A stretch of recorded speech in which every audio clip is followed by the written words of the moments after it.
Hi, everybody. I figured I'd introduce myself again just because not everybody may know my name. My name is Sam Beecher. I really enjoyed this week's chapter. I thought this one was super interesting. I thought it was a ton of new information that was really valuable. For this discussion, I am answering question 4, which is, do you think it is possible to have great sex with a complete stranger? How do your views on this jibe with Peggy Kleinpat's 8 components of great sex, described in box 6.3? In my opinion, I don't really think it's possible to have great sex with a complete stranger. That doesn't mean it can't feel good. That doesn't mean it can't be, beneficial to both people. But I don't think you can have the great sex that what's her name, Kleinplatz is talking about in her 8 components. And the reason why I feel that way is because, well, in my opinion, the better that you know the person, the better the sex. Like the deeper the relationship, the more you know each other, the deeper your trust is with that individual, the more you communicate. All those things factor into like how well you can, or just, I think it all comes down to trust. I think the more trust you have, the more connection there is in the relationship. I think it all adds up to better sex, or at least it can. I think just because you have all those things doesn't mean you'll have great sex, but it can certainly help. The other thing that I think is interesting is it's not really clear like what complete strangers means. Like, does that mean like you met somebody at a bar and you talked for a little while and then you went home and you hooked up and did all that, or like, because I think you can probably have pretty good sex that way. But if you're meeting a complete stranger, like you're just put in a room with somebody you'd never met before, I feel like it'd be pretty uncomfortable. There'd be a lot of boundaries, a lot of walls up. And then on the flip side, like I understand that there are people that do think that you can have great sex without being in that relationship or having those those 8 components. But I think that I don't think that's actually true. Like, I think if you look at it, you ask a question like, was the sex actually good for both parties? Like, did both people enjoy it, or did you just enjoy it? Because I think that's an important part of sex, is that it's enjoyable for both people, that both people feel good, comfortable, are enjoying it, want more, and that at the end of it, they're not, trying to push the other person away. They're not upset or anything like that.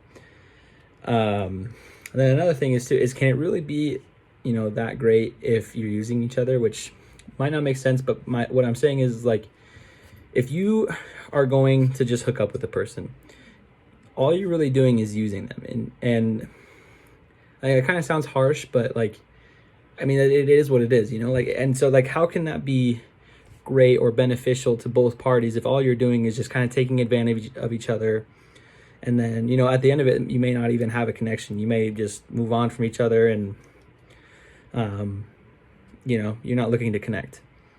Another thing too that the textbook actually talks quite a bit about is that you don't always actually feel great after sex. Like, I know it's a pretty common thing in guys where, post sexual activity, you have that lull and that letdown where you just kind of feel bad, like you feel gross, you don't feel good. And the textbook even says, this one's specific to women, but it says, if you're a woman, you're not alone. 1 in 10 women have experienced the post-sex blues within the last month, according to one survey.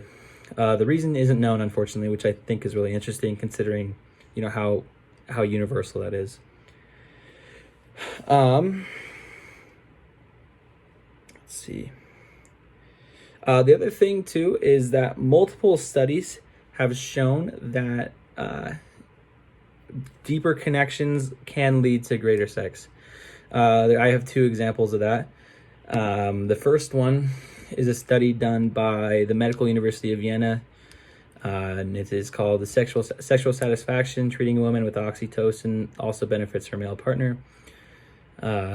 This study basically is they talk about a bonding hormone. So basically it's like they take all these couples and they compare how well of communication, how good they are at communicating.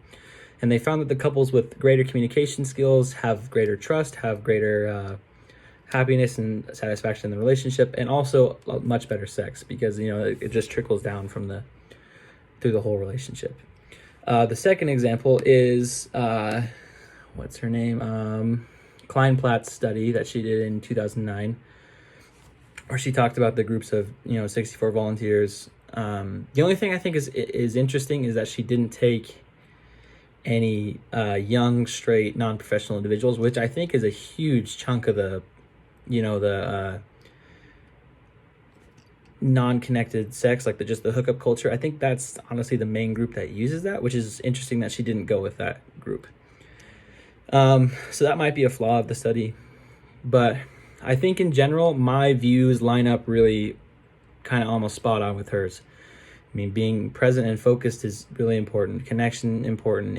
Intimacy, communication, authenticity, transparency, transcendence, exploration, and vulnerability. All those things, they just seek to deepen your connection. And when that connection is deeper, that leads to better sex, or great sex, as she describes it. And so I'm just going to close by how she ends her study by saying, based on the analysis of the interviews, the researchers concluded that the performance and technique were of secondary importance to people who experienced great sex. Indeed, some had great sex in spite of sexual disorders. Rather, what mattered was something much more personal. Being comfortable in one's own skin is the foundation for being authentic, present, and involved in the moment. So yeah, all those things, they can add to it, and I think it builds a much better foundation for everything to follow. So I look forward to hearing from the rest of you. I hope that made sense. And yeah, I'm excited to hear what you say.